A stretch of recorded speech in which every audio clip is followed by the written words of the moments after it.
bannange ntwala okwebaza n'okusaba nali nsuubula mmwanyi nensanga omukadde ono embeera nga si ya mulembe bwe namusangira si mwaka guno wabula mabegako naye nzize ennwana naye neebaza nnyo mungu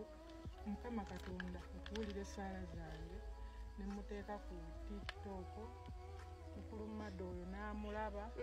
omwami oyo gwe mulaba mwenna bw'amala okumulaba yatwala obuvunaanyizibwa n'anoonya ennamba yange n'ankubira n'aŋŋamba njagala kumanya mukadde oyo waasanga ne muleeta olwasooka nenfuna n'amasimu amalala agabadde galubirooza nti byakusaaga abamanyi tukola ssente naye si kukola ssente mukulu Maddo guno mulundi gwakubiri asooka n'ajja n'amulaba naye era lwe yajjira yajja n'ebintu naye mukadde ono alina essaala gye yaŋŋamba naye nga njagala omwana oyo ajje nyina essaala gye njagala okumuwa era nenziramu nemukubira nemugamba mukadde akola ki naye naye abadde mu nteekateeka ejja kuba alina n'ebirala byadde agala okugula naye abadde alina gy'ava naŋŋamba sijja mmuyitako kamale okujja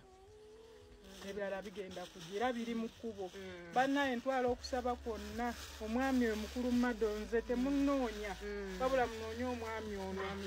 kuba buli kimu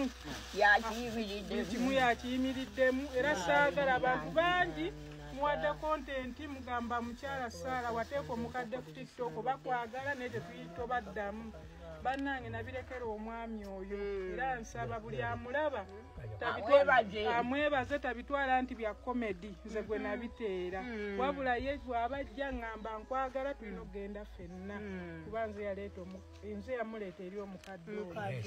oli yenna kyayina kyonna kyasobola wawashabuwala omuto n'ekirala kyetusaba amulaba ennyumba eyo bana abatuuze gye mulaba twandyetaaze naffe naye abeereko obulungi ngaffe kuba yeetaaga ebintu naddala ng'omufaliso bitanda yeetaaga n'engoye engoye zayambala bukyanga ntandika omuteeka ku TikTok zino zengoye zemusangamu newe baba bajja sikugamba nti nsooke njije mugambe abula tumugwako buki n'olwekyo bannange nsaba buli alaba kantu kano nyamba akatwale akate oba ŋŋambe ntya naye ekinkabiza bino ssanyu neyanza edde mukulu Maddo